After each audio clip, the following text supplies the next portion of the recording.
அனைவருக்கும் வணக்கம். இது எங்களுடைய 2வது பதிவகம் வாய்மொழி கதைகளில். இது மின்சாரம் இல்லாத காலகட்டத்தில் நடந்ததா சொல்லப்படுற ஒரு கதை.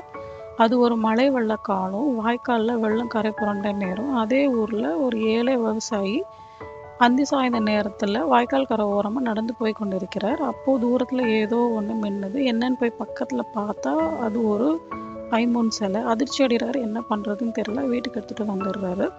இரவு மனைவி மக்களோட உணவு உட்கொள்ளும்போது, இனிமேல் நம்ம கஷ்ட காலம்லாம் முடிஞ்சது, இந்த சிலையை விற்றா நம்ம கஷ்டம்லாம் போயிடும் அப்படின்னு சொல்லிட்டு தூங்க போயிடுறாரு. தூங்குனா தூரத்தில் யாரோ கூப்பிட்ற மாதிரி இருந்தது. என்னன்னு பார்த்தா இந்த மாதிரி இந்த நேரத்தில் எனக்கு பூஜை போடுவாங்க, பூஜை போடு, நீ என்ன கேட்டாலும் நான் உனக்கு தரேன் அப்படின்னு ஒரு குரல் சொல்லுது. திடுக்கிட்டு எந்திரிச்சு பார்த்தா அது ஒரு கனவு. சுற்றி முற்றியும் பார்த்துட்டு என்னன்னு புரியாமல் படுத்துங்கிறாரு. திருப்பியும் அந்த ஐம்பொன் சிலை கனவுல சொல்லுது, எனக்கு பூஜை போடு, நீ என்ன கேட்டாலும் தரேன் அப்படின்னு உடனே பயந்து எந்திரிச்சிடுறாரு.